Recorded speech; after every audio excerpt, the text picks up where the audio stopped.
Get a lot of money, moving different. What up, boy? Come on, man. You know we've been doing this long. We on a real 25-year run. What they talk about Cabo? What they talking about, man? I ain't been back 12 hours yet. Lock it up. Venti. We bring the Venti out here. Shit looking type slick.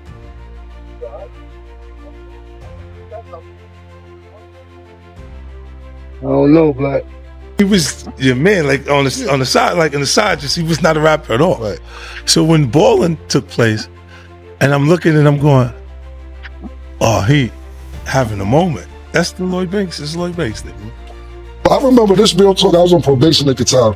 My probation officer was like, come down to probation or we gonna lock you up on Thursday. I'm like, what the f I did? And New York City Intel was there.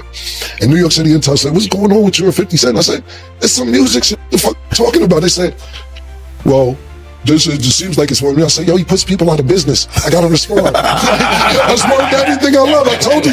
I'm like, yo, the man puts people out of business. You gotta say something. Then one officer's like, yeah, he does, man. And he does. So it's just on me. Y'all gonna talk to him? Like, yeah, his flight is later. We're gonna have a conversation with him. 50 Cent just pulled off a chess move so slick, it left Dipset scrambling for answers.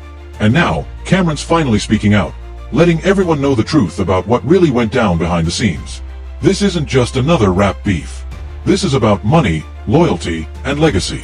Camron opened up about where things truly stand between him and Jim Jones after years of back-and-forth drama, broken partnerships, and those fake, we're cool again moments that never last.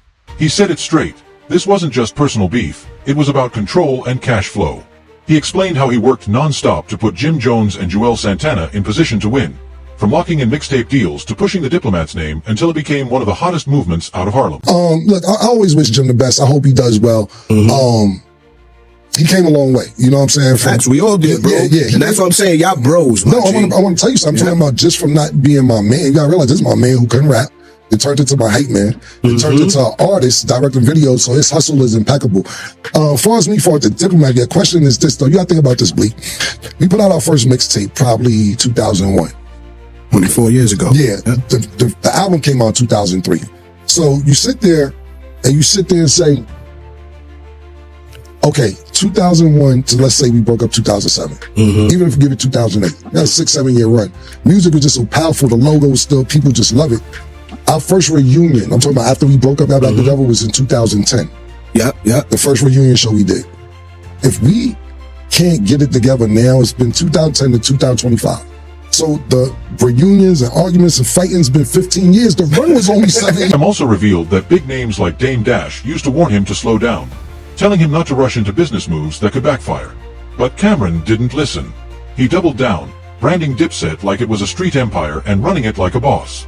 That grind made history, but it also brought friction that never really faded away. Even when the crew looked united, there was always tension simmering right under the surface. And just when it looked like Dipset might get back on track, 50 Cent stepped in and dropped a power play that flipped the entire situation upside down. You know, Jim, I heard you say on your show, you like, yo, what's up with you and Beans? It's the same I feel with you and Jim, right, bro. Like, I need y'all to fix that, my G. Do you think that can ever be fixed? Look, to me, when it goes to the Diplomat shit, right, it's like the Williams brothers from the other side of the projects. It's like, yo, the Smiths, them niggas be bugging. Yeah. The Diplomat thing to me is like, it's no matter what. At one particular time, nobody was bigger than the group. That's right. And I remember Dame saying that. Dame was like, yo, Cam, because what happened is this, I got a fucked up deal, Epic. I had to get the Def Jam. When I got the Rockefeller, I started maneuvering like, all right, I was in a fucked up situation. So when I'm trying to get Jim on, Joel's on, I remember I'm fighting for Jim. Nobody believed Jim was a rapper. I'm like, yo, nah, Jim, you gonna direct my videos. Jim, motherfucker, you gonna leave the deal, this, that, and the third. And basically, I'm fighting for all of us. So I remember I started getting the Diplomat mixtapes and them shits was hot. And Dame was like, Cam, you might want to slow that down. These niggas, if you put you out, wait a while for the Diplomat. So therefore, it's not the same thing. I'm like, nobody got time to wait. Y'all been in a comfortable situation. Right. All my niggas been fucked up the last 2-3 albums. So it wasn't just about music. It was about dominance, timing, and business strategy that left everyone else playing catch up. Now, Camron isn't sitting around reminiscing about the old days. He's talking about evolution. He's focused on new money, fresh moves, and making sure he never gets stuck chasing old fame. This time, it's not just about who had the hottest bars. It's about who's smart enough to turn their legacy into a lasting empire. With Jim, I didn't get him his first deal at Koch. Like, I got the single, the artist deal at Rockefeller. I went to Kevin Lyles. and Leo to get the joint venture deal for Jewels and the Diplomat album. Then Dame just came and started flipping to him about, you ain't doing no deal with Cam. If I would have came and asked you for the deal, you would have told me no. So I ended up going through Rockefeller, Def Jam for Diplomats and Jewels when it was just going to be Diplomat, Def Jam. Oh, wow. Yeah, but Dame went up there flipping out on Kevin. And Kevin, I remember sitting there, he's like, dang, I don't make money off albums. I get paid a salary. I don't give a fuck if it goes to you, Def Jam, whatever. So, but back to the Diplomat thing. Look, I always wish Jim the best. I hope he does well. He came a long way. You know what I'm saying? Facts, we all did, bro. Yeah. And that's what I'm saying. Y'all bros. No, I want to tell you something. I'm talking about just from not being my man. You gotta realize this is my man who couldn't rap. It turned into my hype man. It turned into an artist directing videos, so his hustle is impeccable. Exposed how deep this rift with Jim Jones really runs. And it's way deeper than anyone thought. Once you actually listen to his words, you can feel the pain, the pride, and the realness in every line. Fans are calling this one of the rawest, most genuine interviews Cam has ever done about Jim and Dipset, and honestly, they're not exaggerating. Before I play the clip, make sure you drop your thoughts in the comments and hit that subscribe button, because what Cam says next changes how you'll see the entire Dipset story. See, this whole thing isn't just about two rappers falling out. It's about money, loyalty, and the pressure that comes when fame turns friends into competitors. In hip-hop, money and power always test the bonds people swear are unbreakable. And Dipset became the perfect example of how that test can destroy even the strongest crews. Camron isn't speaking out of anger this time, he's speaking from experience. He's reflecting on a 7-year run that built legends, and a 15-year feud that refused to die. That kind of timeline shows how pride and cash can twist everything, from loyalty to legacy. As far as the Diplomat, your question is this though, you gotta think about this, Bleak. We put out our first mixtape probably 2001. Shit, 24 years ago. Yeah, the album came out in 2003. So you sit there and say, okay, 2001 to let's say we broke up 2007. Even if you give it 2008, that's a 6-7 year run. Music is just so powerful. The logo is still, people just love it. Our first reunion, I'm talking about after we broke up, Like the Devil, was in 2010. Yeah. The first reunion show we did. If we can't get it together now, it's been 2010 to 2025. So the reunions and arguments and fighting's been 15 years. The run was only 7 years. We got 15 years of disputes longer than the run. The run was 7 years. Yeah. The disputes is going on 10. We'll get together here and there, this, that, and the third. But the thing about it is this, and I'm be honest, is that the last scenario that we went to, me and Jim. The brotherhood fades and the grind starts to feel cold. Cam's not saying he was the hero or that Jim was the villain. He's just acknowledging the truth. Emotions and ego can either build empires or burn bridges for good. Cam fought tooth and nail for those deals. The mixtapes, the tours, the brand. He put in work so everyone around him could eat. And Jim, he hustled his way from being just the hype man in the background to a real artist, a boss, and a business figure in his own right. These aren't just beef stories, they're lessons in growth and grind. Both men took their struggles and flipped them into something bigger than fame. Financial independence and long-term stability. That's why what Camron is saying hits so hard. He's not crying over the past.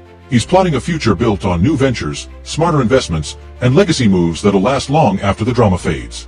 So many rappers get trapped chasing their old glory days, trying to relive moments the world already moved on from, and that's exactly how they end up broke, bitter, and forgotten. But Camron, he's proving you can still build, even when the crew splits and the loyalty fades. He's showing that real power comes from adapting, not reminiscing. Even with all the drama and broken ties, he's out here stacking new opportunities and reminding everyone that growth doesn't stop just because friendships do. Responsibility for it, but I was dead serious. There was a time where Jim had did a show with 50, and I think... I remember that concept. Right, and I think the way 50 answered the question got Jim mad. But I'm sitting there saying to myself, I think it'd be on the time me and you on right now. We can't talk about, we can't talk about, but the way 50 answered the question, it got Jim mad and it riled him up and he went on tangent for 4, 5, 6 months. Still to this day, I guess he's still upset. But I didn't mean militia out of it. I really want to know what it was. How did you get niggas to go fuck with you when me and you beefing? And me and Jewels and Jim, not saying we was beefing, but we wasn't on the same page. So it was a real question for me.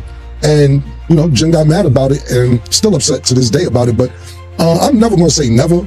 But at the end of the day, if you got to think about it, the disputes, the arguments, the reunions is 15 years old, and the run was 7 years old. I don't know if it can ever go right. You know, he got records dissing me earlier this year, whatever. I don't really pay no mind. People send it to me. But you gotta think about it. He put a song called Our Frenemies in like 2008. Flipped the whole script on how hip-hop and business collide. His power play didn't just hit Dipset, it shook the entire culture. 50 showed the game that strategy and timing matter just as much as talent. When he moved, it wasn't just about dropping hits, it was about dominating the industry like a CEO. He built G-Unit from a street crew into a full-blown money-making machine. From music to movies, liquor brands to television, every move was calculated. He turned his hustle into an empire and made sure his people could cash in, not just tag along.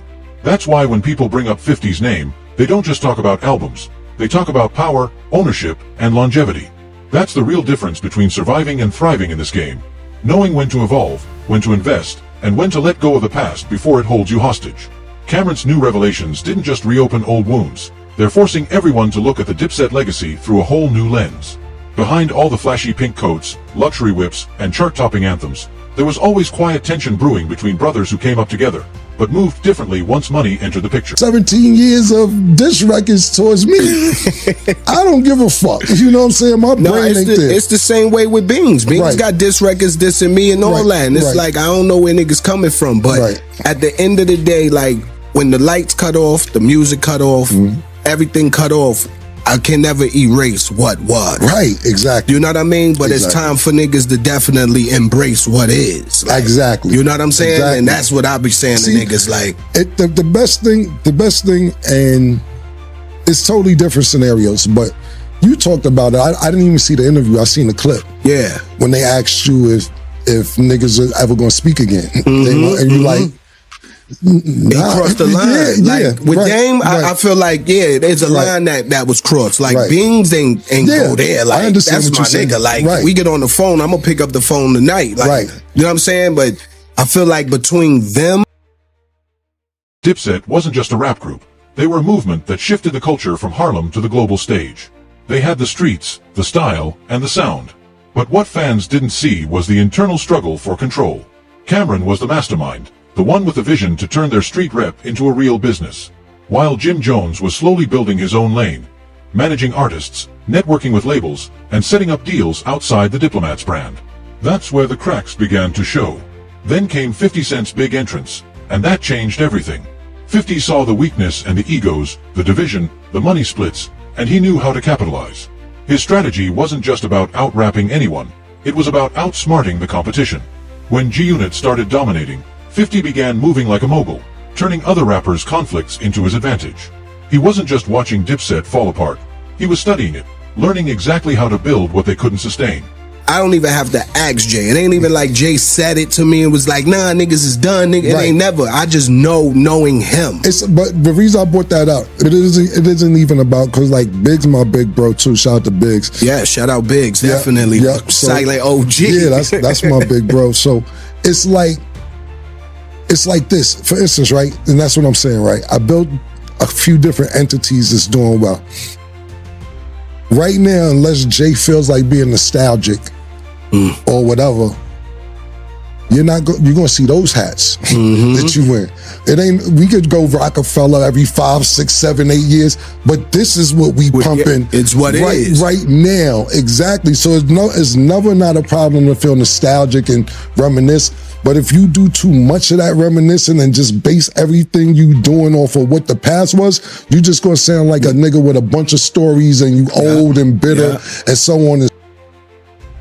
And control. 50 was signing TV deals, expanding liquor brands, and investing in real estate. He used his power moves to set a new standard for independence in hip-hop, showing artists that you don't need to stay stuck in label politics or loyalty drama to win.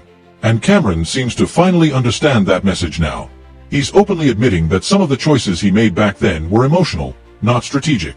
He's calling out how friendships mixed with finances can blur lines, and how easy it is for pride to ruin real business. What we're witnessing isn't just Cam exposing Jim, it's him exposing the industry formula that's kept artists from truly owning what they built. This situation shows that in hip-hop, loyalty might get you love, but strategy gets you legacy. And that's the part too many people miss. What makes this story even more explosive is how Camron and Jim Jones's rivalry wasn't just personal. It was public, messy, and played out in front of millions. The industry was watching two Harlem giants go from brothers in arms to silent enemies. And every new interview or subliminal lyric just added fuel to the fire. Camron had built Dipset from the ground up, but when the fame hit, so did the outside voices. Managers, label execs, and street connections, all whispering in different ears. Suddenly, decisions that once felt simple started turning into power struggles. Who controlled the money? Who owned the music? Who was really the face of the movement? Those questions tore them apart more than any diss ever could. And let's be real, 50 Cent saw that weakness and turned it into a masterclass in strategy. While Dipset was arguing over royalties, 50 was expanding his empire, film deals, TV production, global branding. He didn't just play the game, he changed it completely. What made 50's move so cold was that he didn't even have to attack. He let Dipset's internal chaos do the work, while he secured generational wealth. Now, years later, Cam's reflection on all this feels like a warning shot to every upcoming artist chasing fast fame. It's not just about who's hot right now, it's about who's thinking 5 moves ahead. In an industry where loyalty fades and money talks, the real power belongs to the one who learns how to play both sides without losing himself.